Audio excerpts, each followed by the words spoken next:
Hello दोस्तों, नमस्कार। रामबाण क्लासेज के इस डिजिटल मंच पे आपका स्वागत है और मेरा नाम है बलराम योगी। और पिछली क्लास में मैंने आपको भरतपुर के इतिहास के बारे में बताया था और मैं आपको ये बता चुका था कि महाराजा सूरजमल जाट के द्वारा भागते हुए मराठों को जो मराठे अहमद शाह अब्दाली के द्वारा डिफीट किए गए थे पानीपत के थर्ड बैटल में, जो 1761 ईस्वी को हुआ था। तो भागते हुए मराठों को राजस्थान में शरण देने वाले एकमात्र व्यक्ति माने जाते हैं भरतपुर के महाराजा सूरजमल जाट। तो आज अपन उसी श्रृंखला में आगे की चर्चा करते हुए अगले जो भरतपुर के शासक बनते हैं जवाहर सिंह, उनके बारे में चर्चा करने वाले हैं। तो आप लोग ज्यादा से ज्यादा इस चैनल को सब्सक्राइब करें और अपने दोस्तों के साथ में शेयर करें। तो आज अपन को पढ़ना है जवाहर सिंह के बारे में।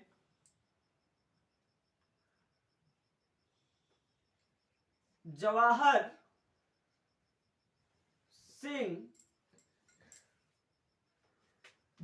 सिंह तो इनके द्वारा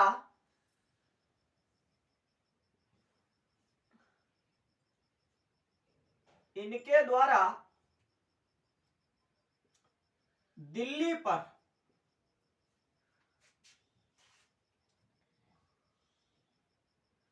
आक्रमण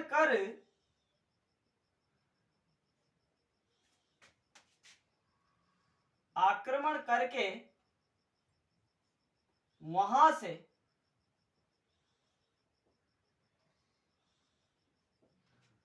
अष्ट धातु के दरवाजे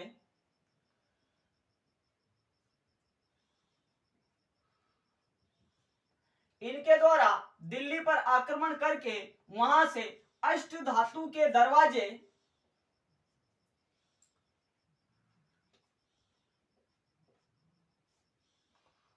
लाकर भरतपुर में स्थापित करवाए गए।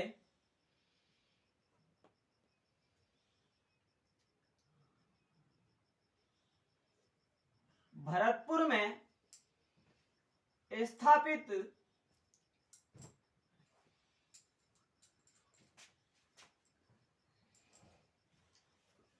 करवाए गए।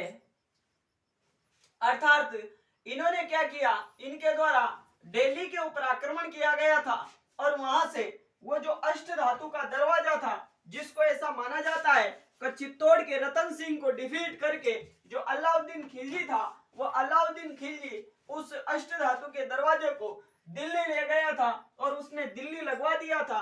फिर बाद में अपने जो भरतपुर के शासक थे जवाहर सिंह, इनके द्वारा दिल्ली के ऊपर आक्रमण किया जाता है और उन अष्ट धातु के दरवाजों को दिल्ली से उतारकर कहां पे लाया गया, भरतपुर लाया गया।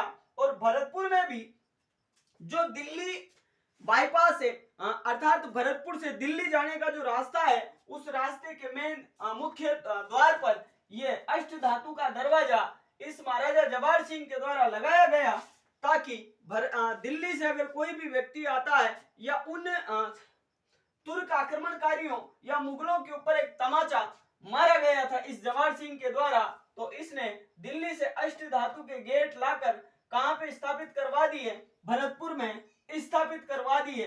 और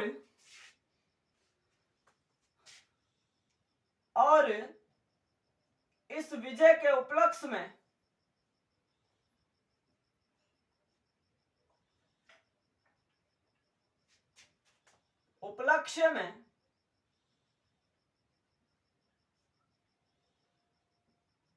भरतपुर में इस विजय के उपलक्ष्य में भरतपुर में जवाहर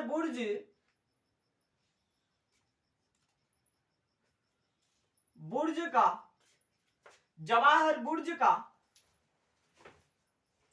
निर्माण करवाया गया।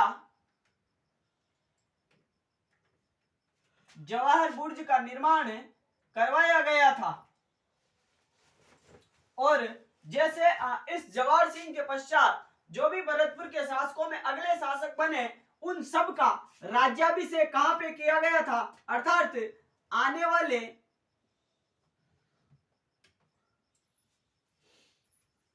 सभी शासकों का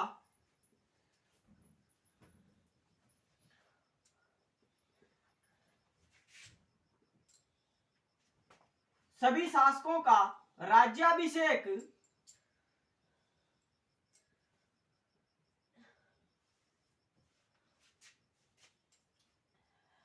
जवाहर बुर्ज में किया जाता था।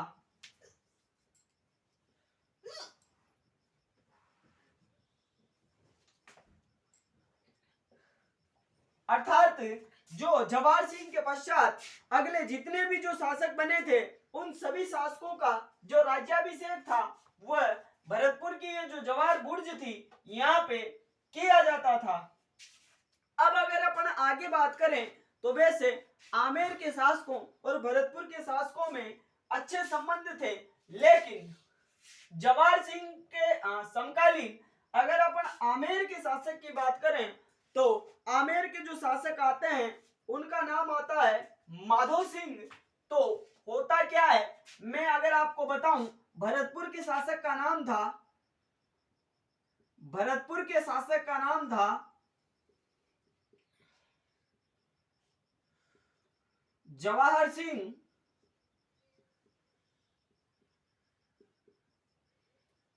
भरतपुर के शासक का नाम जवाहर सिंह और बात करें इनके सेनापति का नाम था नाहर सिंह।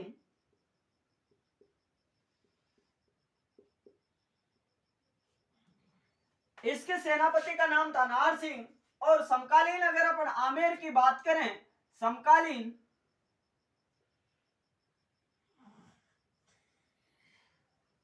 आमेर शासक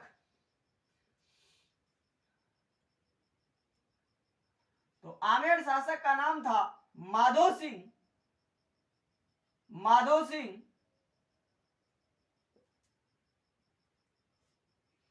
अर्थात भरतपुर के जो शासक थे जवाहर सिंह, इनके एक सेनापति आते हैं जिनका नाम था नाहर सिंह और समकालीन आमेर के शासक थे माधो सिंह।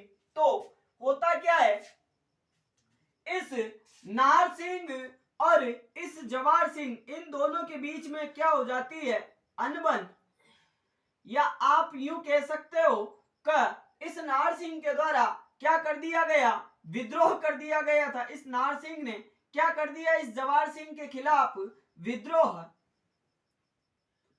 और जब इस नाहर सिंह ने विद्रोह किया तो जवाहर सिंह के द्वारा इसको मारने की कोशिश की गई। तो ये नाहर सिंह भरतपुर का क्षेत्र छोड़कर कहां पे आ जाता है, माधो सिंह के पास में आ जाता है और माधो सिंह इसको क्या दे देता है, शरण। अर्थात आप सीधे शब्दों में ऐसा समझ सकते हो कि जवाहर सिंह और नाहर सिंह के बीच में अनबन हो जाती है। तो ये जवाहर सिंह भरतपुर का क्षेत्र छोड़कर जयपुर में आ जाता है, आमेर में आ जाता है और माधो सिंह के द्वारा इसको शरण प्रदान कर दी जाती है।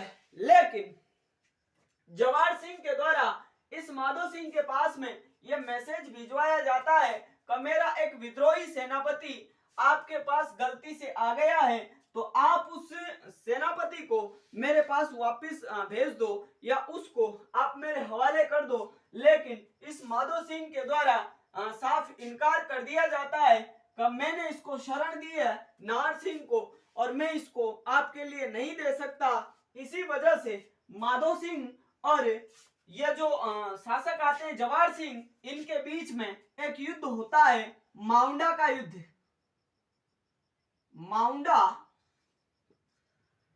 माउंडा का युद्ध। और यह माउंडा का युद्ध हुआ कब था, 1767 ईस्वी को यह माउंडा का युद्ध होता है। और इस युद्ध में भरतपुर की शाही सेना और आमेर की ये जो शाही सेना थी, इसके मध्य में इतना भयंकर युद्ध हुआ था कि युद्ध वास्तव में दर्शनीय था। तो भरतपुर के शासक जवाहर सिंह और इस माधो सिंह के मध्य में माउंडा का युद्ध होता है 1767 ईस्वी को। और हुआ किसकी वजह से था? इस नाहर सिंह की वजह से ये युद्ध हुआ।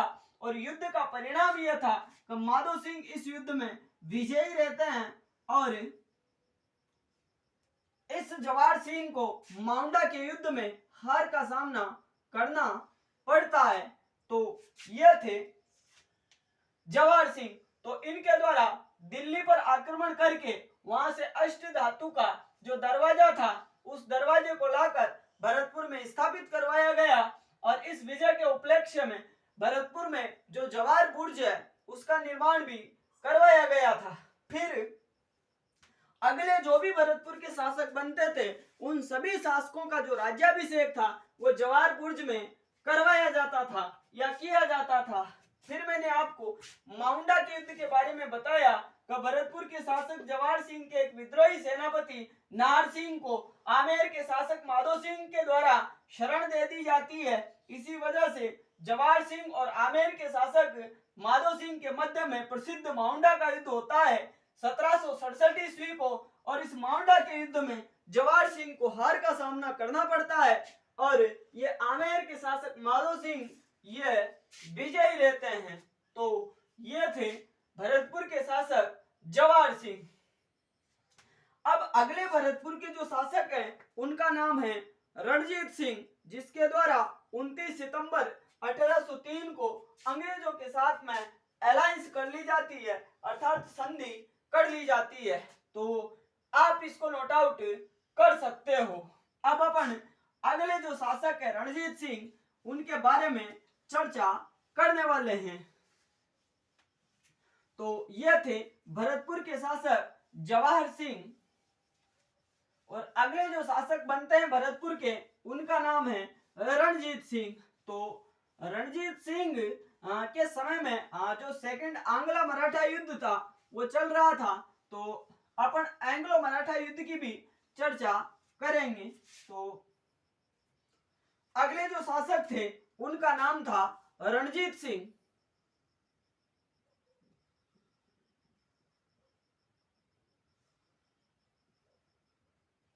रणजीत सिंह तो इनके द्वारा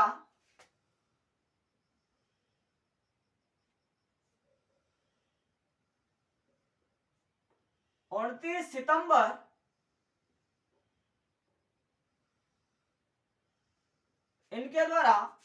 सितंबर 1803 को ईस्वी को अंग्रेजों के साथ में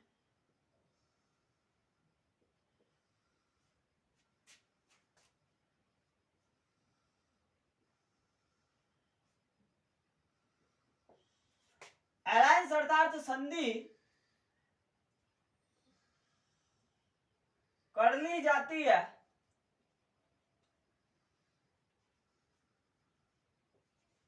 इनके द्वारा जो 29 सितंबर 1803 है उस समय अंग्रेजों के साथ में अलायंस अर्थात संधि कर ली गई।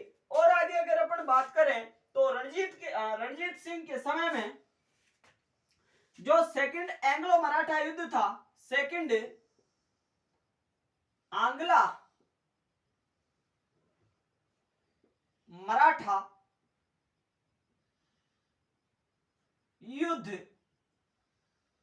जिसके अगर अपन टाइम की बात करें तो टाइम माना जाता है 1803 से 6 ईस्वी के मध्य में यह सेकंड एंग्लो मराठा युद्ध चल रहा था। तो अंग्रेजों के द्वारा संभाजी को डिफीट कर दिया गया, सिंधिया को डिफीट कर दिया गया, लेकिन मराठों में एक डाकी किस्म का आदमी था। तो उसका नाम था जसवंत राव होलकर। तो यह एक ऐसा बंदा था जो अंग्रेजों से हारने का नाम नहीं ले रहा था। तो एक तरफ बात करें अपन अंग्रेजों की, अंग्रेज, और दूसरी तरफ अपन बात करें मराठों की, तो इंदौर के एक मराठा सरदार थे, इंदौर के एक मराठा सरदार थे और उनका नाम था जसवंतराव होलकर।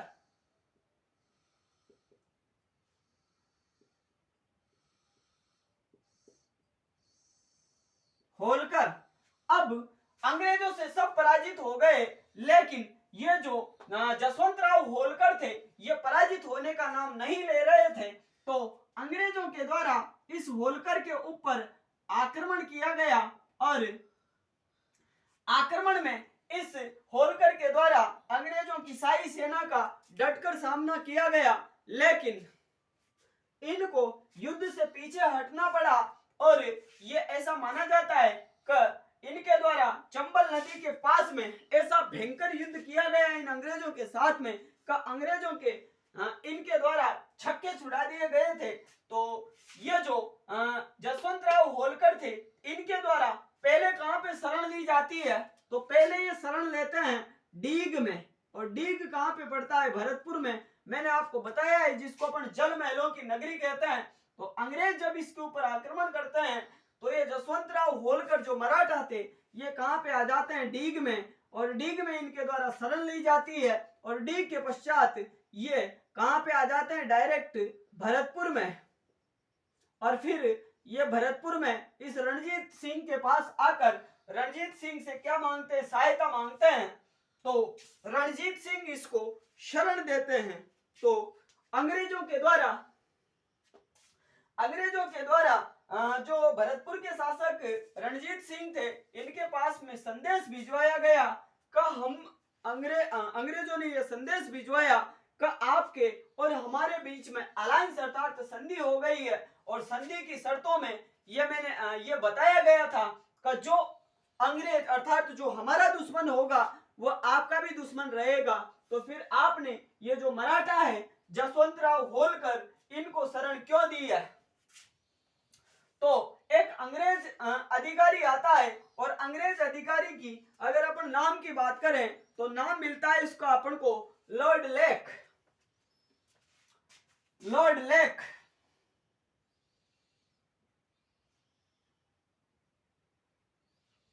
Lord lake.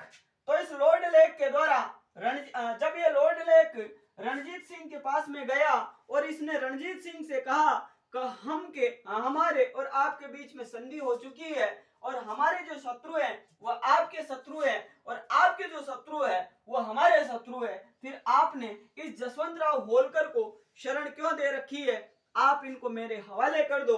तो रणजीत सिंह ने कहा कि ऐसा नहीं हो सकता। मैंने ये जो जसवंतराव होलकर हैं इनको शरण दे रखी है और शरणागत की रक्षा करने का मैंने वचन दिया है। तो लॉर्ड लेक ने कहा कि भाई ये क्या बात हुई? अपन ने तो पहले अलायंस की थी, आपने संधि की शर्तों को अच्छे से पढ़ा भी था, लेकिन लॉर्ड लेक ने क्या कहा कि हमारी जो संस्कृति है, जैसे आपने राजा बलि का नाम सुना होगा, तो उसने कबूतर के मतलब प्राणों की रक्षा के लिए अपने शरीर का दान कर दिया था। और दधीची ने जो महर्षि दधीची थे उन दधीची ने जनता की भलाई के लिए अपनी अस्थियों को दान में दे दिया था। और ऐसे बात करें अपन हम्मीर की, तो हम्मीर ने अपनी हट के दम पर अपने अंतिम दिनों में भी अलाउद्दीन खिलजी के साथ में अलायंस नहीं की थी, अर्थात उसने अंतिम समय तक अलाउद्दीन खिलजी के साथ में युद्ध किया था और मोहम्मद शाह और कैबरी को अलाउद्दीन खिलजी के हवाले नहीं किया था। तो लॉर्ड लेक ने कहा कि भाई ये तो हमने सुना ही नहीं, वैसे आपने संधि शर्तों में ये कह रखा था कि हमारा कोई दुश्मन है तो वो आपका भी दुश्मन होगा। तो लॉर्ड लेक के द्वारा इस जसवंत सिंह होलकर को वापस मांगा गया। फाइनल बात यह है, लेकिन इस रणजीत सिंह के द्वारा जसवंतराव होलकर को देने से इनकार कर दिया जाता है। और इस लॉर्ड लेक के द्वारा, ये जो लॉर्ड लेक है, इस लॉर्ड लेक के द्वारा इस भरतपुर के शासक रणजीत सिंह के ऊपर 5 बार आक्रमण किए गए। कितनी बार, ये बात आप याद रखना, क्योंकि आरपीएससी ने कभी एक ये सवाल भी पूछा था कि लॉर्ड लेक के द्वारा इस भरतपुर के शासक रणजीत सिंह के ऊपर कितनी बार आक्रमण किए गए थे? तो 5 बार आक्रमण किए थे। किसने? लॉर्ड लेक ने। लेकिन यह इस रणजीत सिंह को डिफीट नहीं कर सका, इस रणजीत सिंह को पराजित नहीं कर सका। और इसी विजय की उपलक्ष्य में, इसी विजय की उपलक्ष्य में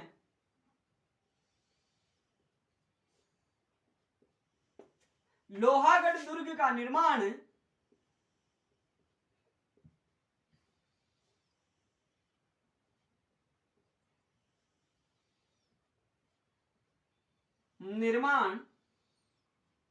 भरतपुर में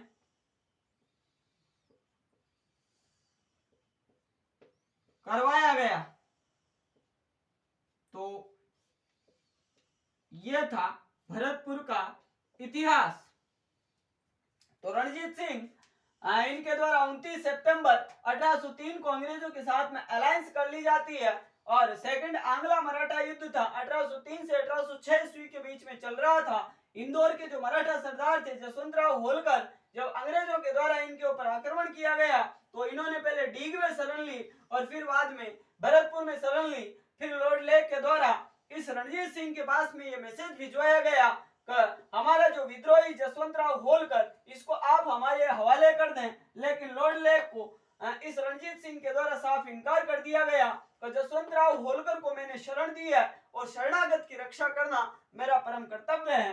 फिर लॉर्ड लेक के द्वारा नाराज होकर इस रणजीत सिंह के ऊपर 5 बार आक्रमण किए जाते हैं और जब ये रणजीत सिंह को डिफीट नहीं कर सके तो रणजीत सिंह के द्वारा लोहागढ़ दुर्ग का निर्माण भरतपुर में करवाया गया था। तो यह था भरतपुर का इतिहास, राजस्थान का जाट राजवंश। तो आप इसको नोट आउट कर सकते हो। अब अपनी अगली जो क्लास होगी वह करौली के जो यदुवंशी आते हैं, तो अपन करौली के यदुवंशियों के बारे में चर्चा करेंगे। तो आप लोग ज्यादा से ज्यादा इस चैनल को सब्सक्राइब करें और आप अपना प्यार प्रेम ऐसे ही इस चैनल के प्रति बनाए रखें। तो आज की क्लास और अभी के लिए इतना ही। धन्यवाद। आपका दिन शुभ हो।